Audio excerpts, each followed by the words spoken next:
Welcome to Amrita IAS academy. మరి భాగవతంలో భాగంగా కొన్ని అంశాలని కూడా చూసాం మనం. అందులో భాగంగానే ఈ ఉషా పరిణయం, అదే రకంగా ప్రభావతి ప్రద్యుమ్నం అనే అంశాలు కూడా చూడబోతున్నాం. ఉషా పరిణయం, ఈ ఉషా పరిణయం అనేది ఒకటి మనకు తెలుసు. బలి చక్రవర్తి అని చెప్పేసాను. బలి చక్రవర్తి, ఈ బలి చక్రవర్తికి 100 మంది కుమారులు. ఈ బలి చక్రవర్తికి మరి 100 మంది కుమారులు అని చెప్పేసి అన్నాం. 100 మందిలో బాణాసురుడు అనే అతను ఉన్నట్లుగా తెలుస్తుంది. మొదటివాడు ఎవరన్నట్లయితే బాణాసురుడు. ఓకే, బలి చక్రవర్తి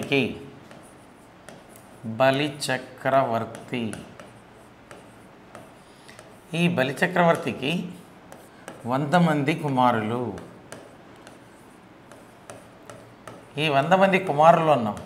ఇందులో మొదటివాడు మరి చూసినట్లయితే బాణాసురుడు అని చెప్పేసి అన్నాం. బలిచక్రవర్తి 100 మంది కుమారుల్లో మొదటివాడు బాణాసురుడు. ఈ బాణాసురుని కుమార్తె పేరు ఉష. ఓకే, బాణాసురుడు ఉన్నాడు. ఈ బాణాసురుని యొక్క కుమార్తె పేరు ఉష అని చెప్పేసి అన్నాం. బాణాసురుని యొక్క కుమార్తె గుర్తుందా? బలిచక్రవర్తి 100 మంది కుమారుల్లో మొదటివాడు బాణాసురుడు. ఈ గొప్పవాడు, శివుని గురించి వరం పొందినవాడు. అదేవిధంగా మరి గొప్పగా పరిపాలన చేసిన ఘనత కూడా బాణాసురునికి ఉన్నట్లుగా తెలుస్తుంది అని చెప్పేసి అన్నాం.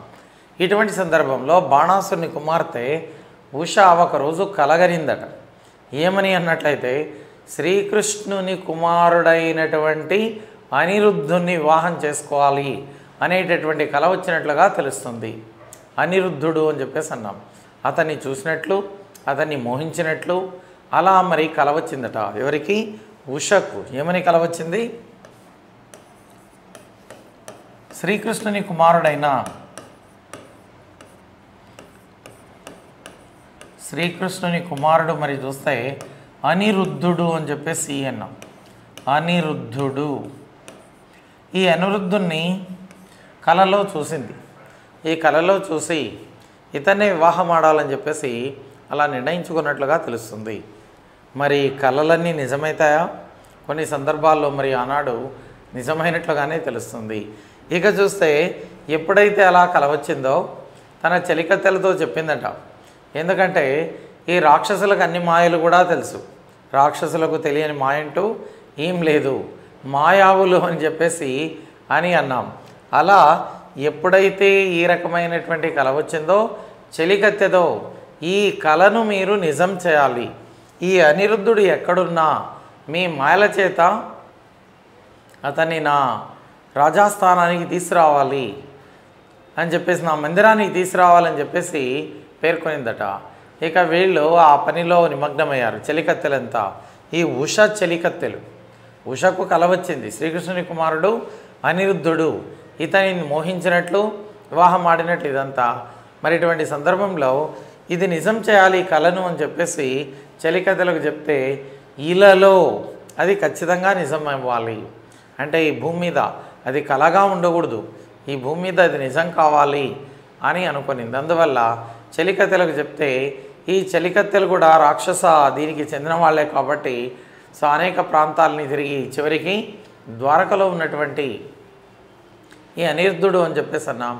అనిరుద్ధుణ్ణి కనుగొన్నట్లుగా తెలుస్తుంది. నిద్రపోతున్నటువంటి అనిరుద్ధుణ్ణి ఈమె మందిరానికి తీసుకొచ్చారు. ఈ మాయావులైనటువంటి రాక్షసులు, రాక్షస చెలికత్తెలు అని చెప్పేసి అంటున్నాం.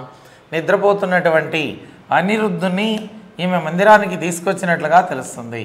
ఉష మందిరానికి, ఈ ఉష మందిరానికి అనిరుద్ధుని తీసుకొచ్చినట్లుగా తెలుస్తుంది. అనిరుద్ధుడిని తీసుకురావడం జరిగింది. ఎవరు తీసుకొచ్చింది? చెలికత్తెలు. ఎప్పుడైతే ఈ చెలికత్తెలు తీసుకురావడం జరిగిందో అలా ఉష అనిరుద్ధుని మోహించింది. అదే రకంగా మరి వివాహం చేసుకుంటానని చెప్పింది. ఆ విధంగా ఈ అనిరుద్ధుడు దగ్గరయ్యాడు. ఇలా వీళ్ళు అంటే తండ్రి అయినటువంటి బాణాసురునికి ఆ విషయం తెలియదు, అదే రకంగా శ్రీకృష్ణునికి కూడా ఆ విషయం అనేది తెలియదు. శ్రీకృష్ణ బలరాములకు ఆ విషయం అనేది తెలియదు. ఇటువంటి సందర్భంలో వీళ్ళ మందిరంలోనే ఉన్నవాడు ఈ అనిరుద్ధుడు అని చెప్పేసి అన్నాం. ఇటువంటి సందర్భంలో ఈ ఉష గర్భవతి అయిందట. ఈ ఉష మందిరానికి అనిరుద్ధుడు వచ్చాడు. ఉష మరి గర్భవతి కావడం అనేది జరిగింది. ఈ విషయాన్ని తెలుసుకున్నవాడు బాణాసురుడు. ఈ బాణాసురుడు ఈ విషయాన్ని తెలుసుకున్నాడు. అంటే కుమార్తె వివాహం కాకుండానే గర్భవతి అయిందా అనేటటువంటి ఈ విషయం అనేది తెలుసుకోవడం జరిగింది. ఈ ఉష చెలికల ద్వారానే తెలుసుకున్నాడు.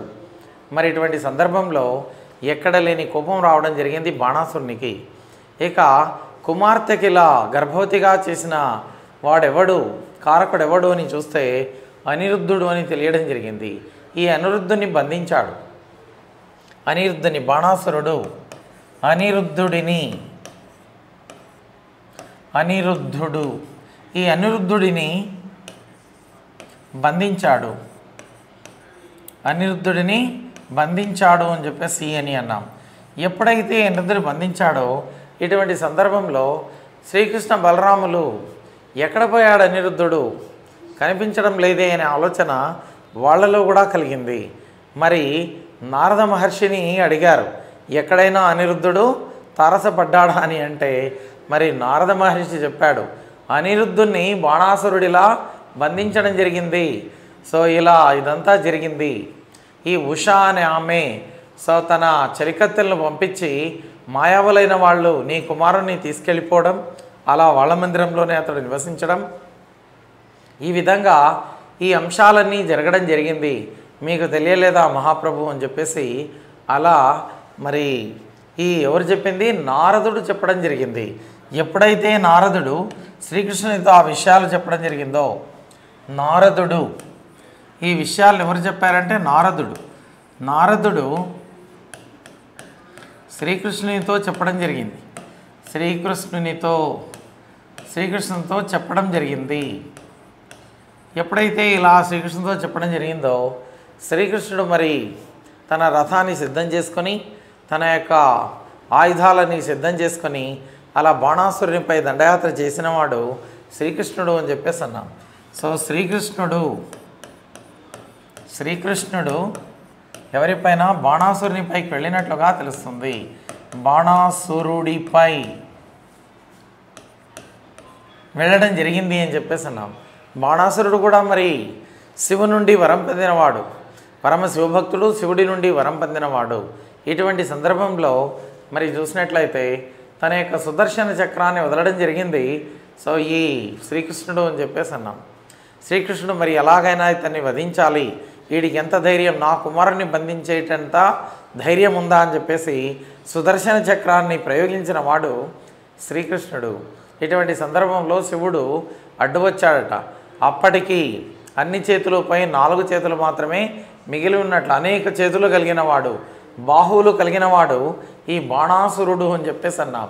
మరి శివుడు వచ్చే లోపల ఏమైందంటే శ్రీకృష్ణుడు ఏం చేశాడు, తన సుదర్శన చక్రాన్ని ప్రయోగించాడు. ఇక వీని వల్ల ఈ బాణాసురుని చంపడం అనేది అంత సులభం కాదని భావించిన కృష్ణుడు ఎప్పుడైతే సుదర్శన చక్రాన్ని ప్రయోగించాడో ఇటువంటి సందర్భంలో సుదర్శన చక్రం చేతులను ఖండించుకుంటూ వెళ్ళింది. అలా ఇక 4 చేతులు మాత్రమే మిగిలి ఉన్నాయట. 4 చేతులు మాత్రమే మిగిలి ఉన్నాయి. ఓకే, ఇటువంటి సందర్భంలో శివుని ప్రార్థించినవాడు మరి ఈ బాణాసురుడు. నిన్నే నమ్ముకున్నాను, నీ నుండి వరాలన్నీ పొందాను, మరి ఏంటి ఇలా అవుతుంది అని చెప్పేసి అలా ప్రార్థించినట్లుగా తెలుస్తుంది. ఎప్పుడైతే అలా ప్రార్థించడం జరిగిందో ఇటువంటి సందర్భంలో శివుడు ప్రత్యక్షం కావడం, విష్ణువుకు కృష్ణునికి చెప్పడం జరిగింది. ఇక ఇతన్ని వదిలిపెట్టు అని చెప్పేసి పేర్కొన్నట్లుగా తెలుస్తుంది. ఇక ఆ శివుని మాట వినవాడు శ్రీకృష్ణుడు అని చెప్పేసి అన్నాం. అలా ఎప్పుడైతే ఇదంతా జరిగిందో బంధించడం మరి తప్పు కదా, మాయావిగా కుమారుని ఎత్తుకుపోవడం, అనుమతి లేకుండా ఎత్తుకుపోవడం, నిద్రపోతున్న వాడిని ఎత్తుకుపోవడం మీ మాయల చేత తప్పు కాదా అని చెప్పేసి అలా అంతా కూడా జరిగింది. చివరికి శివుడు పరిష్కరించాడు. ఇక నీ కుమార్తెను అనిరుద్ధుడికి ఇచ్చి వివాహం చెయ్యి, తర్వాత శ్రీకృష్ణునితో వాళ్ళను పంపించు అని చెప్పడంతో ఇక పరమశివుని భక్తుడైనటువంటి బాణాసురుడు ఈ మాటలు వినడం జరిగింది. సరే అని ఇద్దరికీ వివాహం జరిపించాడు. ఎవరికి? సో ఉషా అనిరుద్ధుడు. ఈ ఉషా పరిణయము అని చెప్పేసి అన్నాం దీన్ని. ఉషకు వివాహాన్ని జరిపించాడు. ఈ వీళ్ళిద్దరినీ తీసుకొని ద్వారకకు వెళ్ళినవాడు శ్రీకృష్ణుడు అని చెప్పేసి అన్నాం. ఉషను అనిరుద్ధుణ్ణి ఇద్దరినీ తీసుకొని ఈ ఉషా అనిరుద్ధులను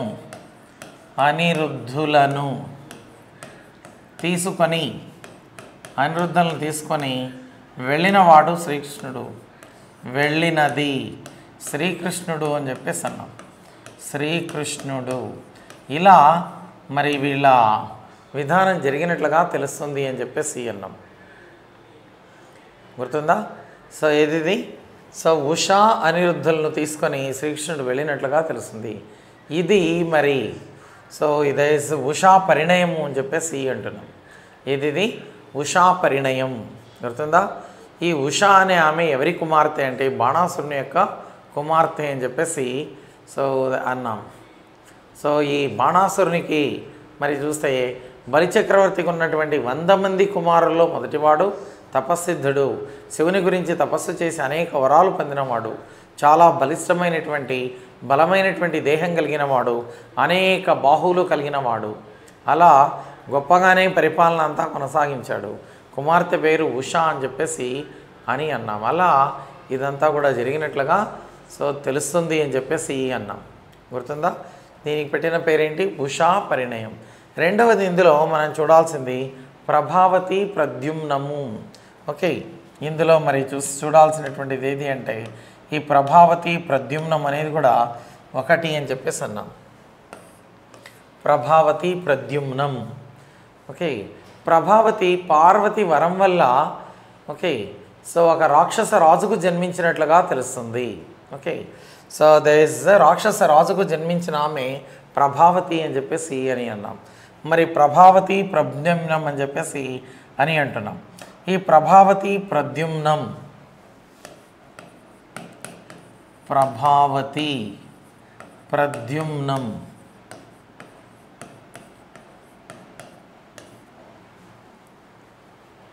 ప్రద్యుమ్నుడు అన్నాం. ప్రద్యుమ్నుడు ఎవరంటే శ్రీకృష్ణుని కుమారుడు, రుక్మిణి శ్రీకృష్ణుల కుమారుడు మరి ఉన్నట్లుగా తెలుస్తుంది. శ్రీకృష్ణుని రుక్మిణిల కుమారుడు. శ్రీకృష్ణుడు రుక్మిణిల కుమారుడు ప్రద్యుమ్నుడు అని అన్నాం.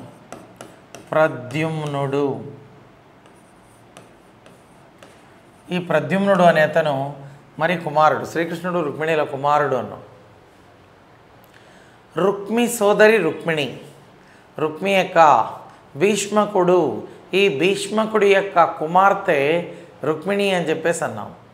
ఈ భీష్మకుడికి కుమారులు మరి అందులో మొదటివాడు రుక్మి సోదరి రుక్మిణి. అలా రుక్మిణిని తీసుకొచ్చి వివాహం ఆడినవాడు శ్రీకృష్ణుడు అని చెప్పేసి అన్నాం. ఇటువంటి సందర్భంలో మరి ఈ శ్రీకృష్ణుని రుక్మిణుల కుమారుడు సో ప్రద్యుమ్నుడు అని చెప్పేసి అన్నాం. ఓకే, ఇలా ఈ ప్రభావతిని వివాహం చేసుకోవడం వల్ల ప్రభావతి ప్రద్యుమ్నుడు అని పేరు రావడం జరిగింది. ప్రభావతిని ఈ ప్రద్యుమ్నుడు వివాహం చేసుకోవడం వల్ల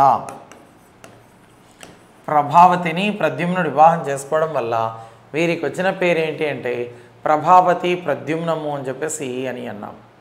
ఓకే, సో అలా సో మరి ఇదంతా అని చెప్పేసి అన్నాం.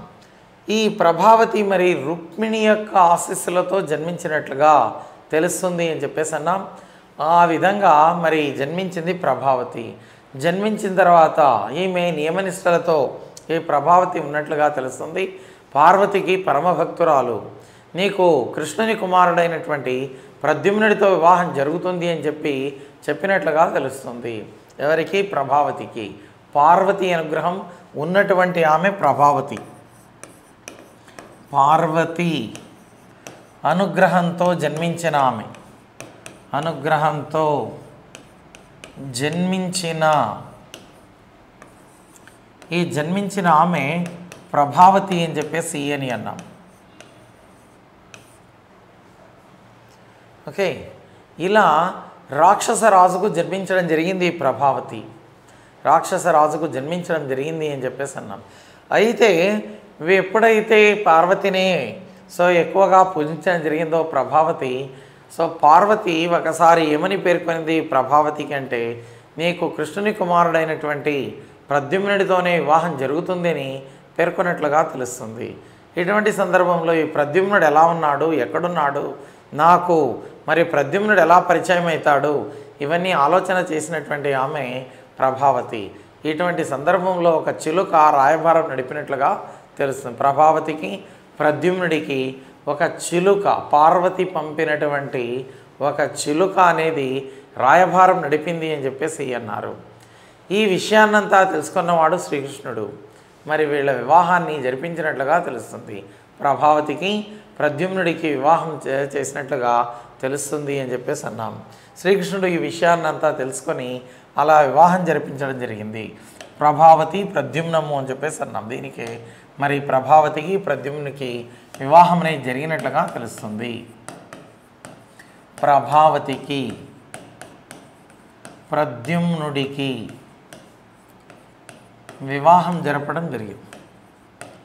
వివాహం జరిపింది శ్రీకృష్ణుడు. శ్రీకృష్ణుడు వివాహం జరిపినట్లుగా తెలుస్తుంది అని చెప్పేసి ఇలా ఇదంతా. ఇక తర్వాత ఈ ప్రద్యుమ్నుడు మరి చూసినట్లయితే రుక్మి తన కుమార్తెకు స్వయంవరాన్ని ఏర్పాటు చేశాడట. ఓకే, రుక్మవతి అని అన్నారు. రుక్మవతికి రుక్మి ఎవరు అంటే రుక్మిణి సోదరుడు. రుక్మి ఎవరు అంటే రుక్మిణి సోదరుడు. ఈ రుక్మిణికి సోదరుడు. ఈ రుక్మిణికి సోదరుడైన ఇతడు రుక్మి తన కుమార్తె రుక్మవతికి స్వయంవరం ప్రకటించాడట. ఈ రుక్మవతికి స్వయంవరం ప్రకటిస్తే ఆ స్వయంవరానికి కూడా వెళ్ళినవాడు మరి ప్రద్యుమ్నుడు అని చెప్పేసి అన్నాం. అలా మరి ఈ ప్రద్యుమ్నుడు వెళ్ళి ఈ రుక్మి కుమార్తె అయినటువంటి రుక్మవతిని కూడా వివాహం ఆడినట్లుగా తెలుస్తుంది. స్వయంవరంలో వచ్చిన వాళ్ళనందరినీ ఓడించి స్వయంవరానికి వచ్చిన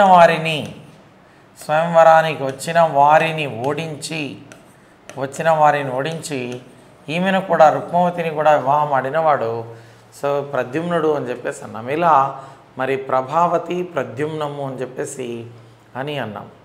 ఓకే, ఈ విధంగా ఇదంతా కూడా ఒకటేమో మరి చూసినట్లయితే ఉషా పరిణయం అన్నాం, ఒకటేమో ప్రభావతి ప్రద్యుమ్నము అని చెప్పేసి అన్నాం. గుర్తుందా? ఇదంతా కూడా మరి భాగవతంలో కృష్ణావతారంలో కృష్ణుని కుమారుల వివాహం కూడా మనం చూసాం. ఈ కృష్ణుని కుమారుడైనటువంటి ఇతడు మరి అనిరుద్ధుడు ఉషను వివాహం చేసుకోవడం జరిగింది అని చెప్పేస్తున్నాం. ప్రద్యుమ్నుడేమో మరి చూస్తే ప్రభావతిని అదే రకంగా రుక్మవతిని వివాహం ఆడినట్లుగా తెలుస్తుంది అన్నాం. గుర్తుందా? ఇవన్నీ కూడా మరి చిన్న చిన్న కథలే. ఒకవేళ కృష్ణుని కుమారుడు అనిరుద్ధుడు ఈ క్రింది వారిలో ఎవరిని వివాహం ఆడాడు అని అన్నట్లయితే ఉషా అనేటటువంటి ఆ పేరు గుర్తుండాలి మనకు. అదేవిధంగా ఇక్కడ పార్వతి భక్తురాలైనటువంటి ఈమెను వివాహం ఆడింది ఎవరు అని చెప్పేసి అడగవచ్చు. ప్రభావతిని ఎవరు వివాహం ఆడాడు? ప్రద్యుమ్నుడు. రుక్మిణి కృష్ణుల కుమారుడు ప్రద్యుమ్నుడు అని చెప్పేసి అన్నాం. మరి అలా ఈ పాయింట్స్ అన్నీ కూడా ఒక్కొక్కటే నీకు గుర్తున్నట్లయితే then you can answer well. గుర్తుందా ఇది? నెక్స్ట్ మరి చూద్దాం. ఓకేనా? Thank you.